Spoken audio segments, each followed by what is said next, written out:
Epilepsy இல்லது காக்கா வலிப்பு. காக்கா வலிப்புனா கால் கை வலிப்பு தான் நம்ம காக்கா வலிப்பு அப்படின்னு சொல்கிறோம். இந்த காக்கா வலிப்புக்கும் பேய்களுக்கும் எந்த சம்பந்தமும் இல்லை. காக்கா வலிப்பு ஏன் வருது? மூளையில் ஒரு சில இடங்களில் எலக்ட்ரிக்கல் ஆக்டிவிட்டி அதிகமாக சிங்க்ரனஸ் டிஸ்சார்ஜ் அப்படின்னு சொல்லுவோம். ஒன்று சேர்ந்து அதிகமாக வரும்போது இந்த காக்கா வலிப்பு வர ஆரம்பிச்சிடும்.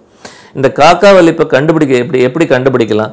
சின்ன குழந்தைகள்லேருந்து பெரியவங்க வரைக்கும் காக்கா வலிப்பு வரும். சின்ன குழந்தைங்க பிறந்த குழந்தைகளுக்கு என்ன காரணமாக இருக்கலாம்? பிறந்த குழந்தைகளுக்கு சில குறைபாடுகள் காரணமாக இருக்கலாம். For example as simple as sugar குறைவாக இருக்கலாம், சில வைட்டமின்கள் கம்மியாக இருக்கலாம், மெட்டபாலிக் டிஸார்டர்ஸ்னு சொல்லுவோம், பிறவியிலேயே ஏற்படக்கூடிய சில டிஸார்டர்ஸ். இதுக்கெல்லாம் வைத்தியம் இருக்கா? ட்ரீட்மெண்ட் இருக்குது. இதெல்லாம் ஏர்லியாக கண்டுபிடிச்சு அதுக்கு ட்ரீட்மெண்ட் பண்ணால் இந்த குழந்தைகள் நார்மலாக வளரும். நார்மலாக ஏன் புத்திசாலி குழந்தைகளாக கூட வளரும்.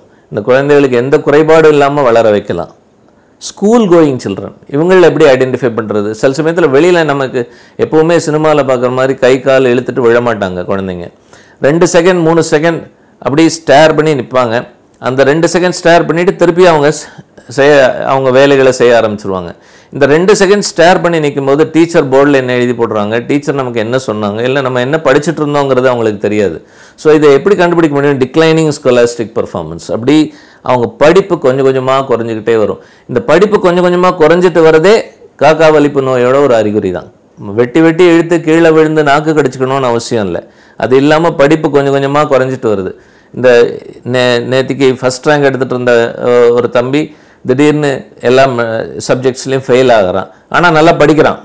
நீங்கள் பார்க்குறீங்க, நல்லா படிக்கிறான், ஆனால் ஃபெயில் ஆகிட்டே வரான், மார்க் குறைஞ்சிக்கிட்டே வருது.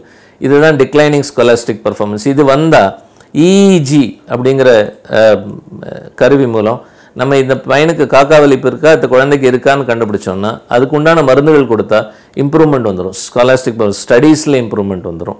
சரி, அதோலசன்ட் பீரியட். இதில் காமனஸ்ட் காஸ் காக்கா வலிப்புக்கு என்ன காரணம்னா யூஸ்வலாக ஆக்சிடென்ட்ஸ், ரோட் டிராஃபிக் ஆக்சிடென்ட்ஸ், கீழே விழுறது, ஹெல்மெட் இல்லாமல் போய் கீழே விழுறது, தலை காயம்படுறது.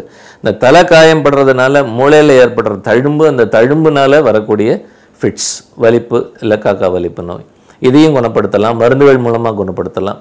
இது இல்லாமல் சில சமயத்தில் பிறவியிலேருந்தே இல்லாட்டினா குழந்தைகளாக இருக்கும்போது தழும்பு உண்டாயிரும், ஸ்க்ளீரோசிஸ் அப்படின்னு சொல்லுவோம். இந்த தழும்பு உண்டாரனால வர காக்கா வலிப்புக்கு மருந்துகள் மட்டும் இல்லாமல் அறுவை சிகிச்சை மூலமாகவும் ட்ரீட்மெண்ட் பண்ணலாம். இதை எப்படி பண்ண முடியும்? ஸ்ட்ரைட் ஃபார்வர்டாக பண்ணிட முடியாது. 24 மணி நேரம் தொடர்ந்து அந்த பேஷண்ட்டை சம்டைம்ஸ் ஈவன் 48 மணி நேரம், சம்டைம்ஸ் 3 நாள் 5 நாள் கூட தொடர்ந்து இஇஜி எடுப்போம்.